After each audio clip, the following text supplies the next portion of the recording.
This session, this conversation focuses on one question.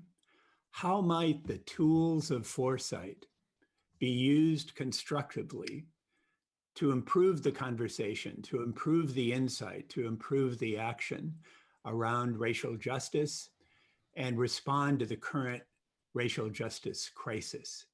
And in particular, we're going to focus on future back thinking, which you've heard a lot about this week, not just thinking present forward, but thinking future back. And then secondly, full spectrum thinking, which you've also heard a lot about.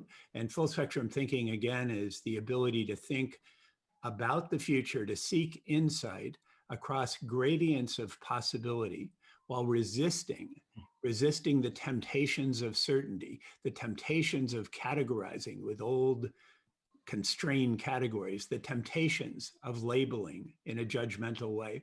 How can full spectrum thinking be used in a constructive way?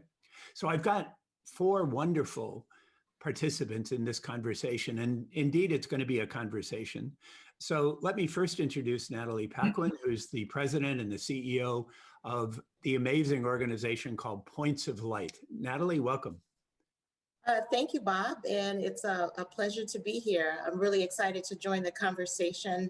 As you know, Points of Light is a global organization. We are, our mission is to inspire, equip, and mobilize people to take action. We're in over 200 cities in 37 countries, and just really excited to work with individuals, corporations, and nonprofits in doing good in community.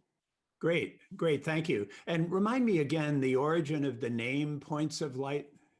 Sure. Points of Light was founded over 30 years ago by President George H.W. Bush. We affectionately call him 41. It is a nonpartisan organization. It was really founded on the premise of there is light in everyone. We believe in the power of people. You may recall his inaugural speech when he spoke about 1,000 points of light. And we believe in the premise that the solution really lies with people who are in communities because we think that they have the best answers. Yes.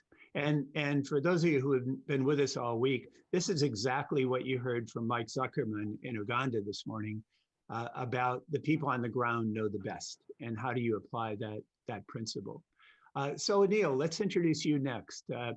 O'Neill is a partner in Deloitte, based in the DC area, working with government clients, but tell us a little about your background. Thanks, Bob. So it's O'Neill Cross. I'm a partner in our consultant business based out of Washington, DC. I've been with Deloitte over 10 years now. And as Natalie said, I'm really happy to be part of the conversation to discuss racial injustice and talk about some of the things that our firm is doing and how we tie it back to the whole full spectrum thinking. Great, great. And say a little bit about the Black Leaders Summit that you organize. So the Black Leadership Summit about 5 years ago, if you look at our business across Deloitte, we don't normally are in the same space. We're serving clients. So when we look at how do we advance more Blacks within the firm, we work with our leadership group and we form the Black Leadership Summit. And this is where we take senior managers, and senior consultants down to our Deloitte University to have these courageous conversations with our leadership. How do we advance more Blacks and how do we ensure that our experience are equitable across the firm? Right, right. Yeah, this is so interesting, and Deloitte's such an interesting case. The way you and I met was through the Ellen Gabriel Fellows Program, and Ellen Gabriel was the woman, the partner who brought the firm and really brought the whole accounting industry to think more carefully about women in senior positions. And that program got started. And now you've made a similar commitment with regard to Blacks and with regard to Hispanics. So it's been a systemic shift that that's underway at Deloitte. Yeah, most definitely. And Deloitte stands against legacy of systemic bias and racism. And what we have done, actually, we've started what we call a Black Action Council. And the purpose of that is to look within our organization and within the communities that we serve. And how do we ensure within our four walls, we're ensuring our Blacks are driving, going up the ladder, and how do we make sure that we have representation, and Yes. also how do we ensure that within the community that we serve, we're also making an impact as well. So this is going to be an important element of our conversation because we're going to focus mostly on systemic racism, the kind of racism that isn't necessarily behavioral racism or prejudice, but it's systemic, and it's often not visible in a way, but extremely visible in other ways. And the thing I liked about the story at Deloitte, and I hope you'll bring this out, is how Deloitte is actually attacking this systemically. Yeah, definitely, Bob. And we could talk about how we Yeah. are, the programs that we're putting in place, not just within Great. the firm, but outside. Great. We're going to come back later. There's this amazing document that just was done after the George Floyd killing that is specifically geared toward creating resources. So I'd like you to talk about that some. So Art, let's introduce you next from the Wise Giving Alliance, give.org. Well, thanks, Bob, and terrific to be here with you again and everyone on the panel.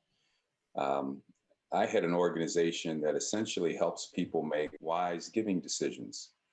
And we produce reports on the nation's most asked about charities in relation to a set of 20 accountability standards. And these reports help people know if they can trust the charities they support. Prior to that time, I've been doing this 19 years, but prior to that, I headed a national job training program that helped second chance learners get trained and placed in jobs all over the country. And it was through that work that I came in contact with many of the great civil rights leaders of the time and got a clear understanding of how that work processed through our world at that time. And I'm seeing a lot of similarities, but some real exciting differences too that I hope we get to discuss. Great, great. And I should point out, you're a lawyer by training and Natalie's a lawyer by training. So you both have those roots. Exactly. So finally, Robert Scott. So I first met Robert when he was one of the top executives at P&G in the IT organization. He ran all of Western Europe, and he also ran their emerging technologies program. But the reason you're here, Robert, is to talk about your role now as the dean of the largest mentoring network for young African-American leaders in the IT industry. So say a little about that and kind of introduce yourself through that. Thank you, Bob. And it's a pleasure being here in this conversation. It's always a pleasure being connected with you, Bob, and the Institute and my fellow panelists. So I serve as Vice President and Dean for Professional Development for the IT Senior Management Forum. We are over 300 strong in terms of our executive and associate members. African-American IT and other technology executives that are either in corporate institutions like Procter & Gamble. We have a number of Deloitte members in our organization as well, and several other major companies. But we also focus on developing business entrepreneurs and business owners. And our mission is quite simple. We call ourselves as leaders transforming leaders, mind, body, and soul. Because we approach it holistically.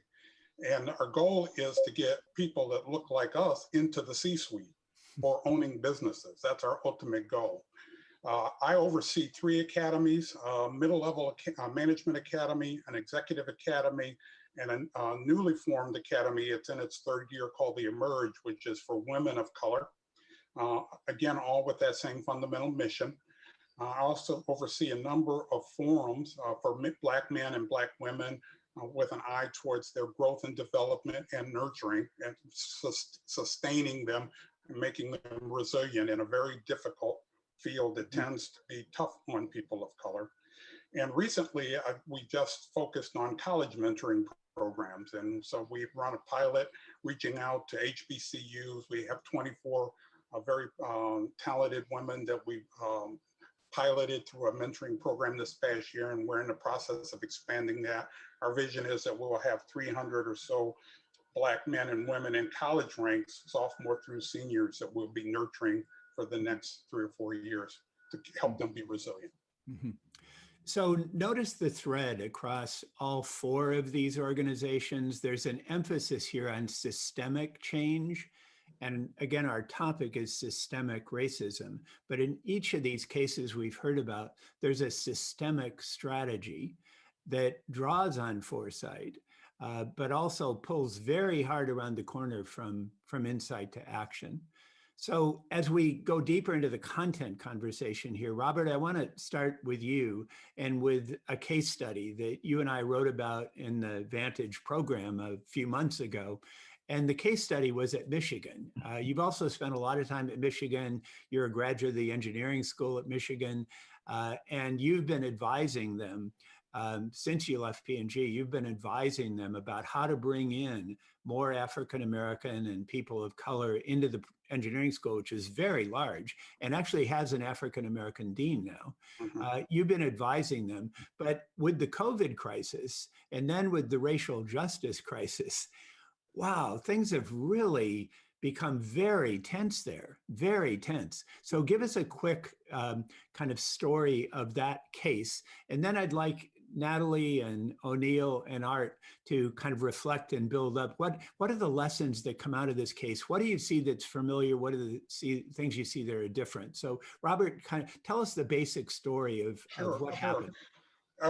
Glad to, although the story, even as we speak, is still unfolding. So I don't have the final answer yet. It's still unfolding. But back in March when COVID hit, the University of Michigan, like a lot of schools, had to pivot very quickly from their traditional categorical thinking around formal higher education to a very different model. Literally shut down the school and sent everybody home and said, we're going to move to 100% online education. What that did was very quickly demonstrate that an elite institution, which we're very proud of, has elements of elitism inherently built into it from a systemic standpoint. Some students didn't have homes to go to. Other students had home to go to, but the infrastructure that they needed to be successful in a totally online situation, they just didn't have it. And so the question became pretty quickly, does Michigan let everybody deal on this by themselves, or do they try to pivot and enable people to overcome these systemic racial barriers that were in place that was getting in the way of education? To our credit, we actually chose the latter to try and make interventions. And so we started a program that was built on the Victory Garden from World War II that said we need to get resources and money quickly to students to help them get computers and infrastructure for internet access and so forth. And in a lot of respects, that helped a lot of students as they tried to make this big pivot going forward. And so that's a good news story. The bad news story is that, gee, now we want to bring students back to campus in the fall. The category thinking is that systemic systems are all about power and money. And bringing students back to campus is a power and money decision. And so we've brought students back. We've tried to set up systems in place to try and keep them safe. But frankly, students and faculty and staff are scared to death. So they're fearful of coming back. And that fear and that anger around being put upon in a difficult position had boiled up to the point to where our graduate student instructors went on strike a week and a half ago and basically shut the campus down. And the strike just got resolved last night. I mean, that's why I'm saying the story is still unfolding. The strike was all about improved safety with regard to testing and COVID, and to make sure that everybody gets tested, not just selected few, as well as PPE availability and you know, all of the things that you can well imagine for this kind of an environment. And so there's been resolution of that for now, but there's still a vote among faculty of no confidence in the leadership of the university around this situation. And so stay tuned and check with me tomorrow, and there'll be more to the story. So a little more detail about this case, and then I'd love to get your reaction, Natalie and O'Neill and Art. How big is the engineering school at Michigan? So the engineering school in total, including graduate students, is about 12 to 13,000 students. Uh-huh. It's bigger than a lot of higher ed institutions. Yes. So it's very large, and it is elite. It's a globally known department. Um, so you went there, and when you graduated, talk about the difference. You were there, and how as a student, and kind of grew up and graduated from that, became very successful. Kind of compare your life as a student to the life of students now as they come in. What are the similarities and differences over that period of time? Sure. Well, so one of the key similarities is the percentage of students of color. There was about 5 or 6% when I went to school there, and it's about 7, 8, 9% now. So there's really not been any dramatic change in that.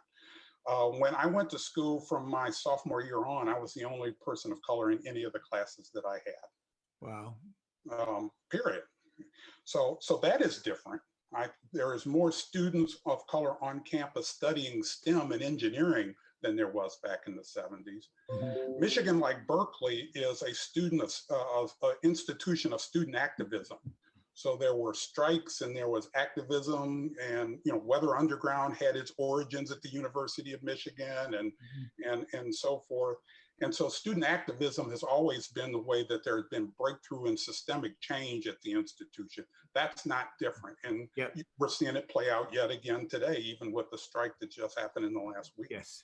So we'll put a link in for the interview that I did with you right after the first round of this, the Victory Gardens, and has quotes from the dean and quotes from the various pressures that the engineering school got after the George Floyd killings and the sort of day moratorium that was called and the responses. But I'd be interested to hear, Natalie, as you listen to this story from Robert, kind of what are your reflections and insights that kind of build off that? Sure. Thank you, Bob, and thank you, Robert, for sharing that story. Actually, when I put that story in the context of what we're all experiencing, COVID and the shocking murder of George Floyd, a very catalytic event for all of us. I think that, what we like to think about at Points of Light is we have this phrase, we say community is queen.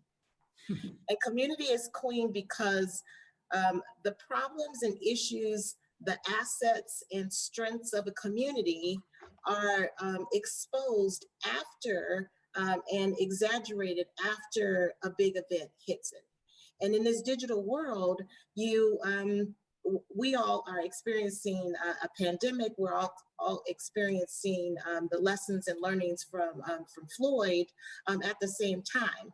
And so, what we like to say is community is queen, and we ask people to think about and map the assets that are in their community, as well as map the opportunities that are in your community. Because when you start thinking about foresight to insight to action, the foresight is if I know where all my strengths are, and if I know where all my weaknesses are, when you have an external disruptive event, they're just going to be exposed and exasperated. So, so we really like to focus on learning community and building connections with community so that when an event occurs, you know where your resources are.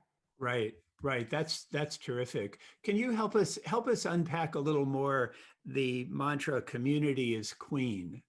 Yeah. Yes, well, it is about, going into the community, listening, learning, acting, and then also having a strategy to sustain.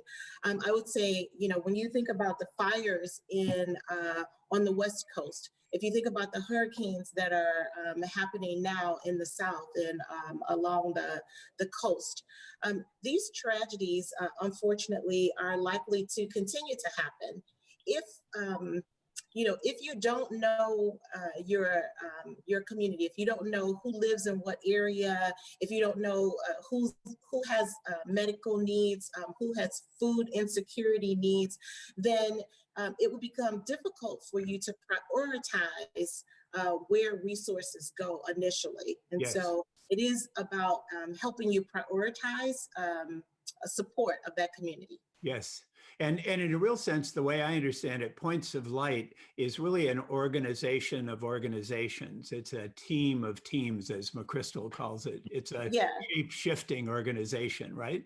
Yes, we are a network of networks. And so we sit at the intersection of corporations, nonprofits, and individuals who are coming, who want to do good in community. So with corporations, we provide consulting services. We also help them activate their employees. And then we do that with nonprofits who are on the ground in community, and they know exactly what's going on there.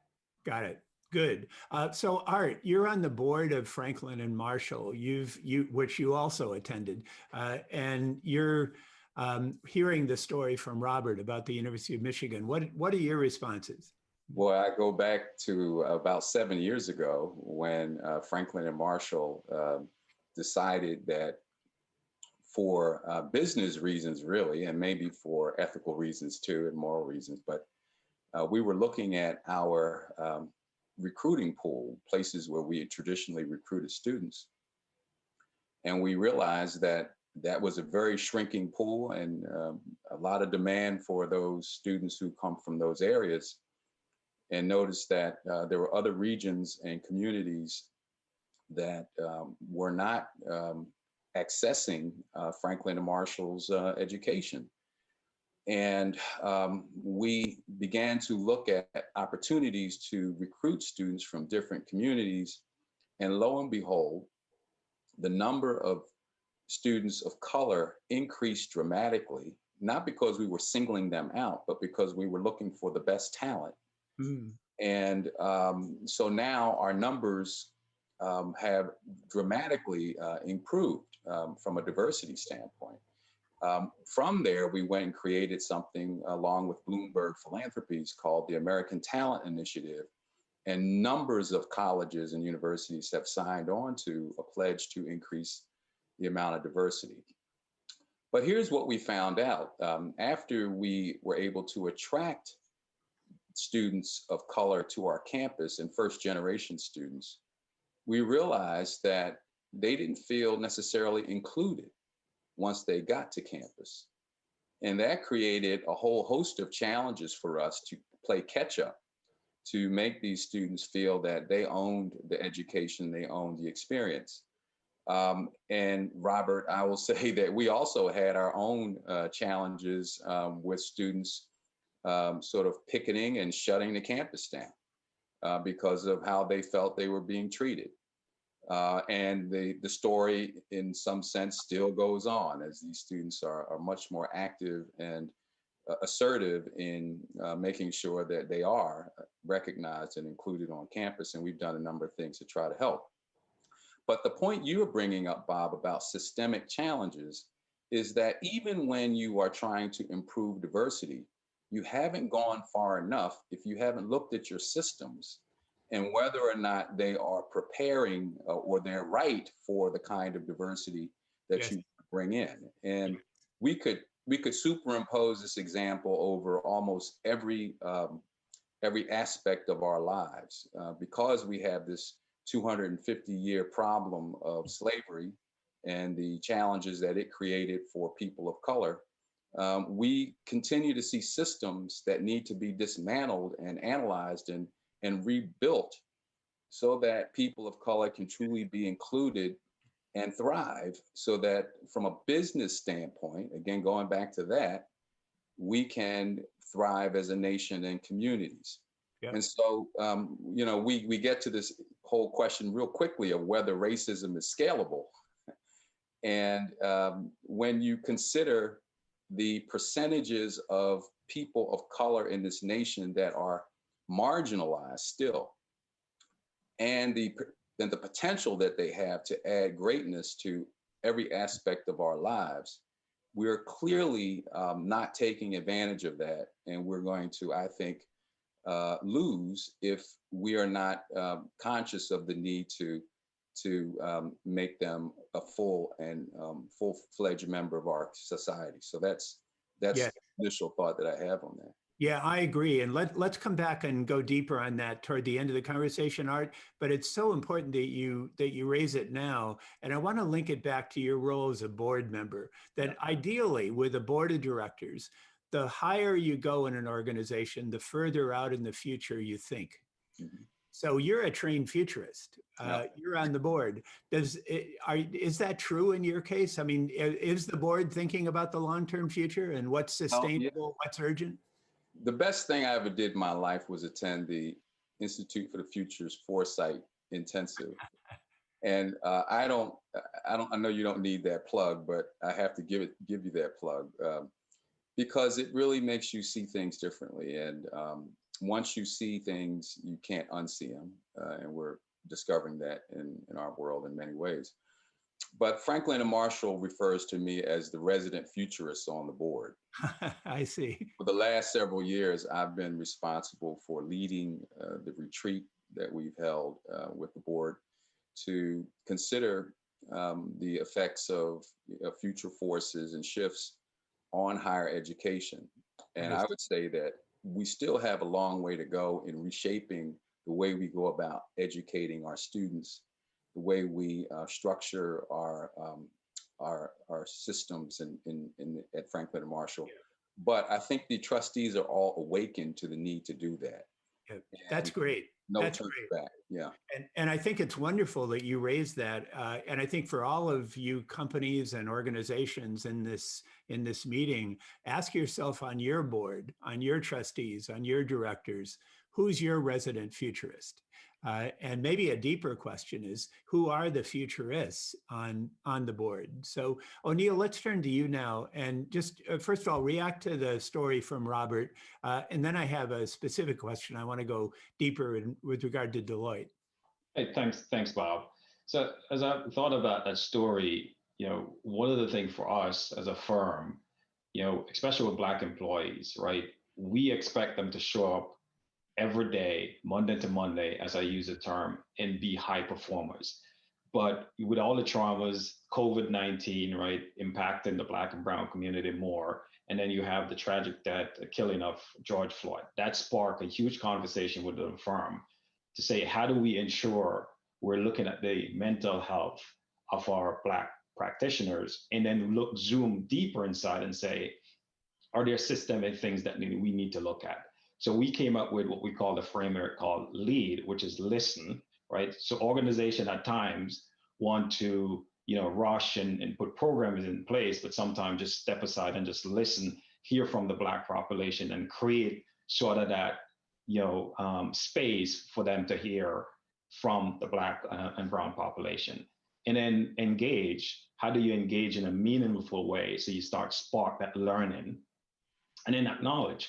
Acknowledge is an issue, and then what is organization, and for us, what are we doing internally to ensure that we're advancing our Black population, and also looking, I think Art talked about looking at some of the processes we have, like our performance system. Are there anything within those that are systemic that we need to address? So those are some of the things that, as I heard the story, it just clicked back to some of the things that we have done. Great.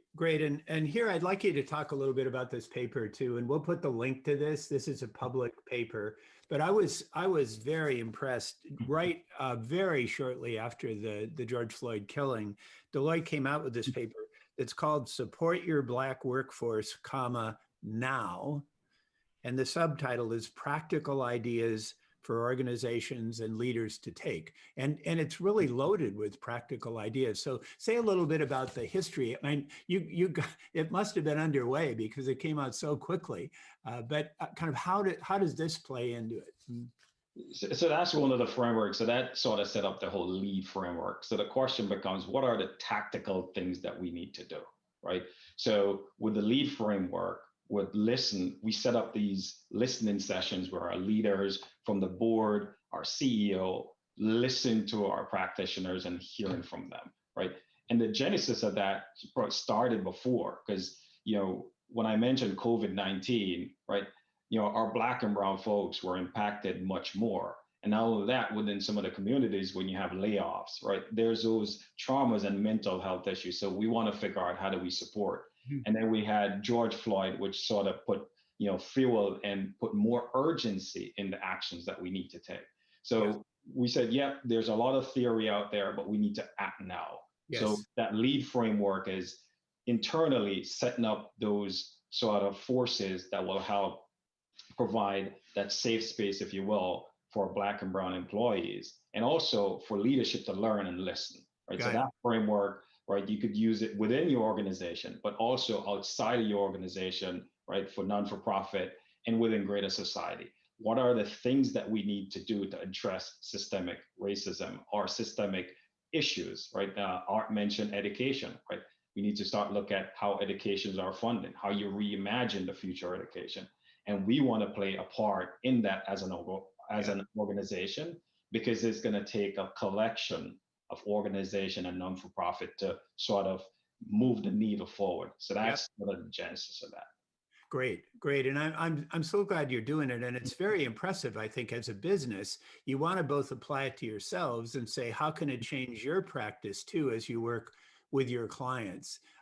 So Robert, I want to go back to another resource. There was a paper that you referred to and introduced to me by David Oppenheimer, the professor at the Berkeley School of Law, on systemic racism. And that's played an important role in your ongoing story at Michigan. We're going to put the site to this paper in there too, but can you say a little bit about how this paper has played a role? Because it's really at the point of listening and engaging and acknowledging.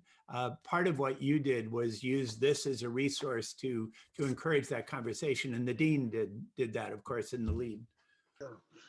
So our president, Mark Schlissel, the same one that I just said is being challenged with a vote of no confidence, came in as president 4.5 years ago. And the first thing he did was say, I want to have every school and unit within the university to develop a 5-year diversity, equity, and inclusion plan that takes us through our path of education and then systemic intervention. And so every college, including the College of Engineering, had to develop the plan, and we've been operating on that plan. We're just now going into the 5th year of that plan. Part of our process is an environmental scan. What's going on around us that can inform what we do and how we do it. And that's how we found Dr. Oppenheim's paper on systemic racism. We're using that to basically help us change the way we think about how our processes work. And, Art talked about it and O'Neill referenced it a little bit. My big fear right now is that we will do a lot of hand waving around talk, but not really get in to understand systems. And the paper there talks about the history of oppression and racism in this country that has ingrained itself into every facet of life in the US, whether it's politics or economics or education system, etc. And it's fascinating to look historically at how deeply and tightly ingrained these things are, because they're playing out in symptomatic ways in virtually everything that we do. And so that's how we at Michigan are using this paper, is to sort of open up our mind. What's the line? If you don't understand history, you're doomed to repeat it. Right. Well, we are playing out our history if we don't understand and learn from that, and then kind of build from that. And I still worry that when the dust we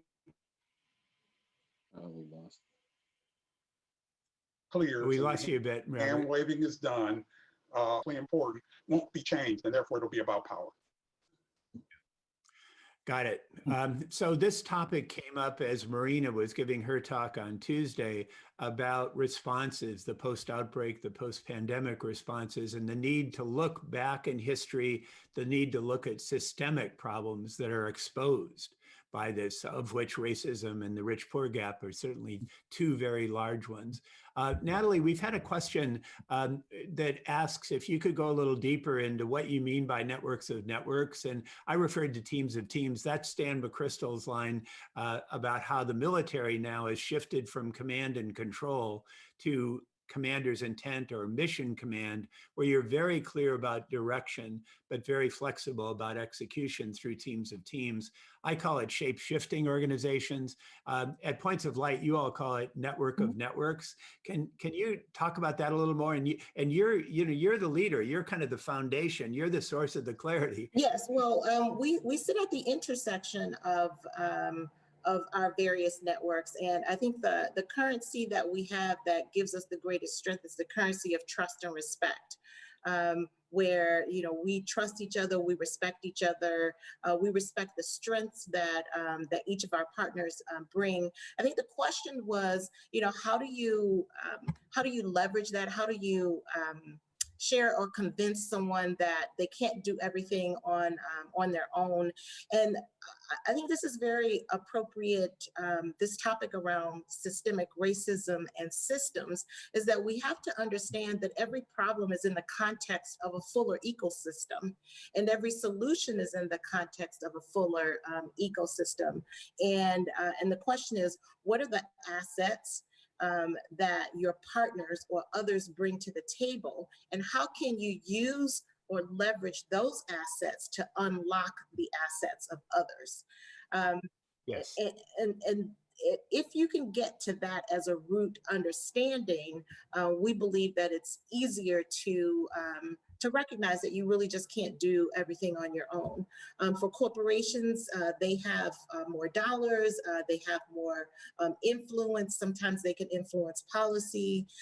For our nonprofit partners, they're very connected to community, and so they are on the ground. They really understand where the needs are.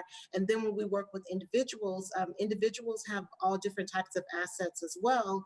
And sometimes it is just their ability to influence others, be activists in their communities. Yes, got it. Great, thank you for that response.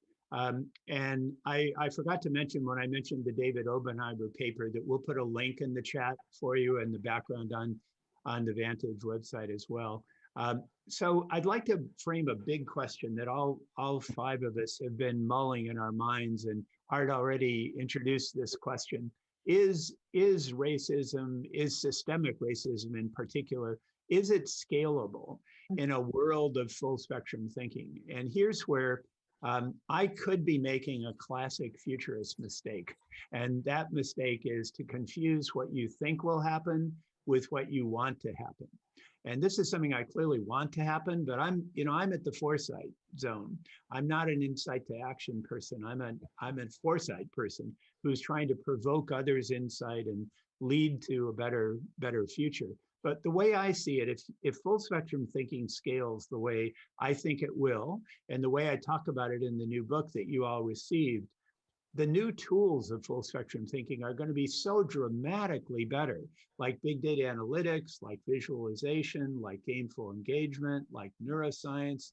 We're going to have the ability to see across these gradients of possibility and really also expose the limits of categories, expose the limits of labels, expose superficial judgments.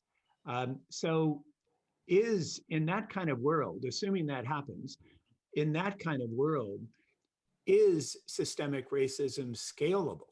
So and I'd like each of you to respond to that. And who'd like to go first? I'm not going to plant the seed on anybody specifically, but I know I've talked to Art and Natalie about this before, and Robert and O'Neill. Who'd like to go first? Well, let me start because Good. I've thought a lot about this. And Bob, I think you started me on this way of thinking with your notion that autocratic systems aren't necessarily scalable. Exactly. And for many of the same reasons that you find autocracies not scalable, I find that racism isn't really scalable. But there's some others too. There's some other more glaring, I think, reasons why I feel that way. First of all, just demographics. We can see that there is a growing number of people of color in this nation who have significant resources to offer to our viability and success.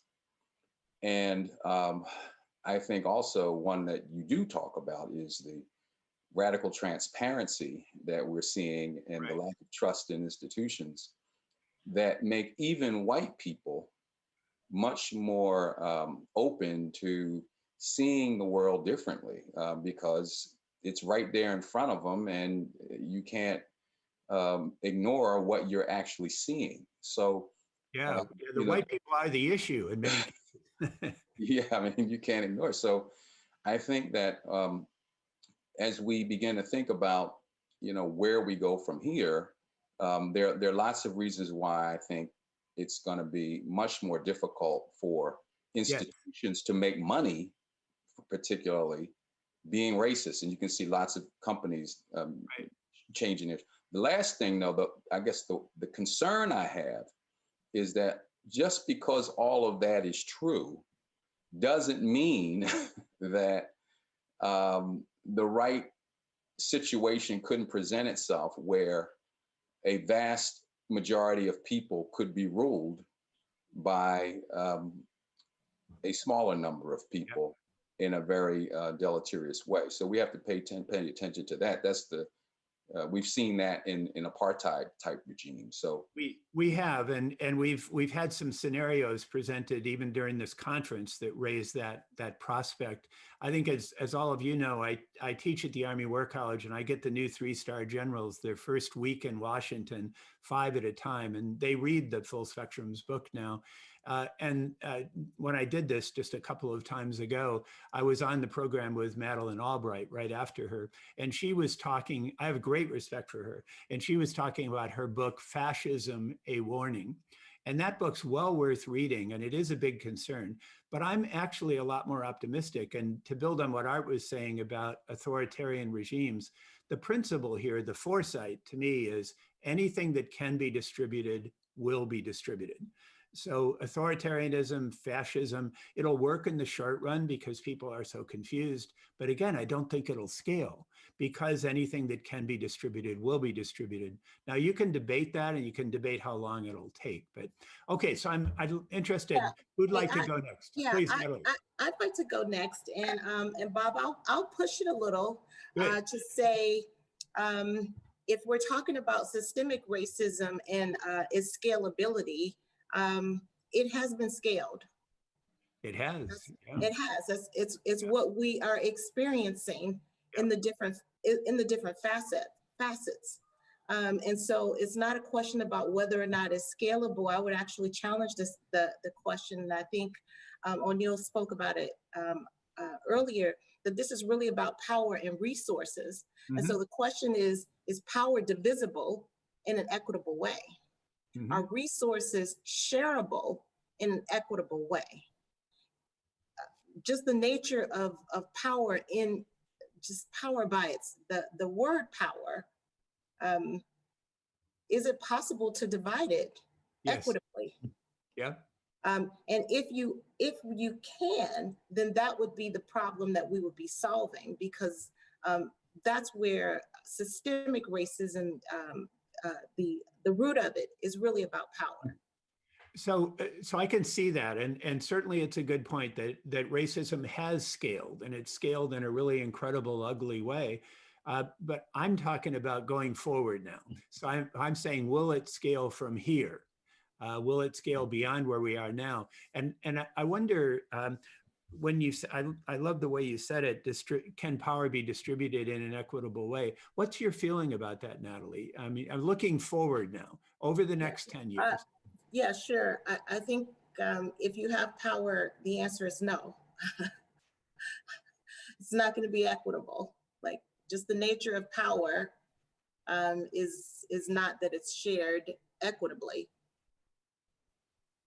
Interesting. So, but isn't there some hope that it can be shared more equitably? Yes, more equitably. It doesn't mean that that the outcome is a negative one, because you can have power for good. That's not equitable, but it is power, and I don't know that power in and of itself is really equal. Mhm. or can be equal, but it doesn't mean that the outcome is a bad outcome. It just Yeah. means that we have to understand what power is. I do think that resources can be shared equitably. Uh, Well, and your point about shared assets and community assets, and again, Marina was talking a lot about social assets and how do you get beyond shareholder value to community value? yeah, sure. So O'Neill, you jump into the conversation here. So my thought, my sense, it's not scalable, but there's an end to it. And that end is what we talked about before. There's those conscious, unconscious biases. There's those systems, right? If you look at, for example, housing, redlining, right? Those are some of the systems that are still built in. I have a sense that our new digital natives, who are much more connected than before, are going to help us prevent that scalability. But we also have to address those systemic things, right? Yes. So that's one of the reasons, for example, you'll hear diversity and inclusion. And to Natalie's point, it should be diversity, equity, and inclusion, right? Yes. Because you could include folks, but if it's not equitable distributed, then that's where you have some issues. And to Art's point, I do believe that you have more Blacks with resources that they're put into bear. And Yes. for example, my kids and others who are digital natives are going to help prevent that scalability. Right? Yes. So that's sort of how I think about it, is that if we could address it where we're addressing the systemic issues, and then we allow our digital native, because we're seeing it within our business where we have our college kids coming in, they're pushing us to do more things from a social impact perspective, right? So those are some of the things that I think would have to do parallel.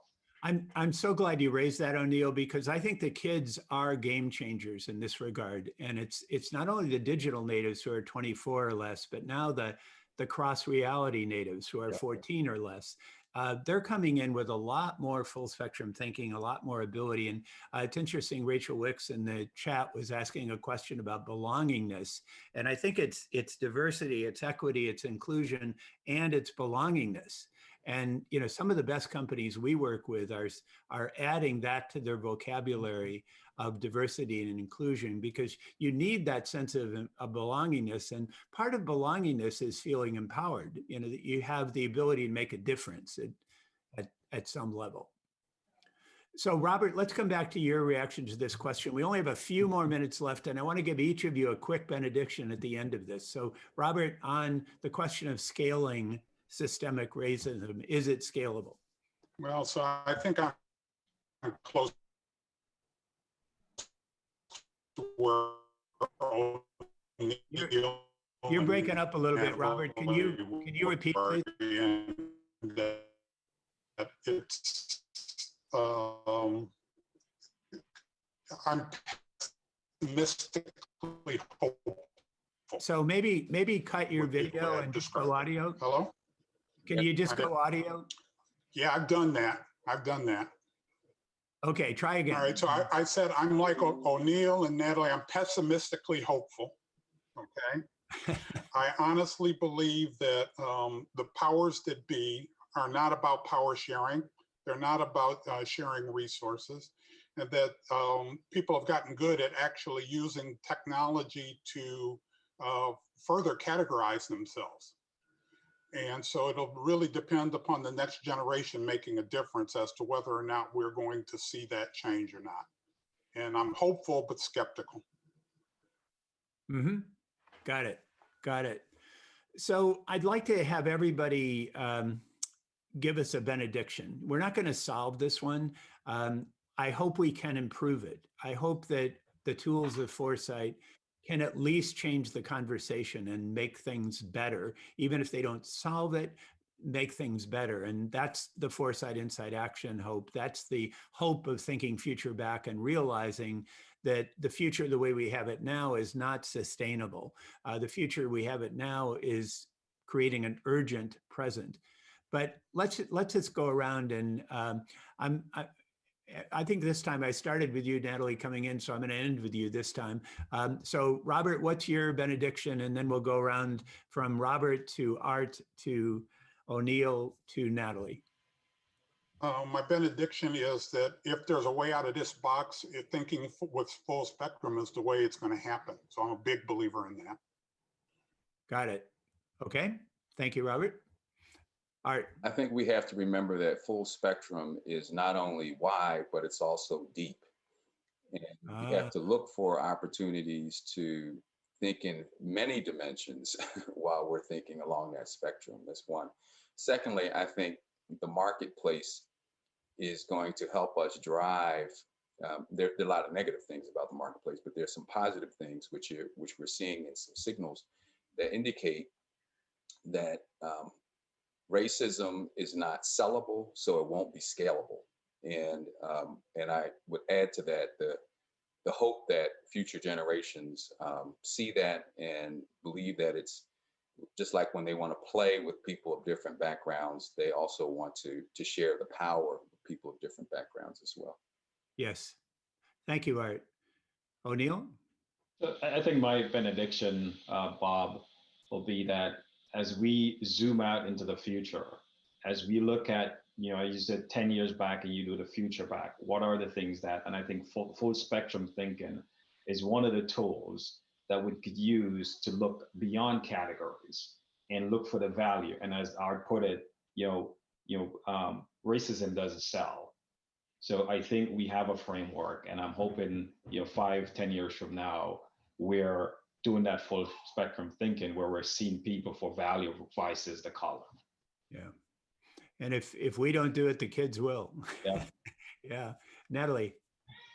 Thanks, Bob. I'd like to say that that every action matters, that no act is too small, and that all of us have a full spectrum of superpowers. And we consider your voice a superpower, your ability to vote a superpower, your purchase ability, so you can boycott or boycott, it is a superpower in terms of solving problems. Where you donate your dollars, and when you do it wisely, as Art helps many of us do that. Your ability to stay informed, and then of course being a volunteer. And so there are a full spectrum of tools that all of us can use to help dismantle systemic racism. Great. Great. Thank you. Thank you so much to each of you. And thank you for what each of you are doing.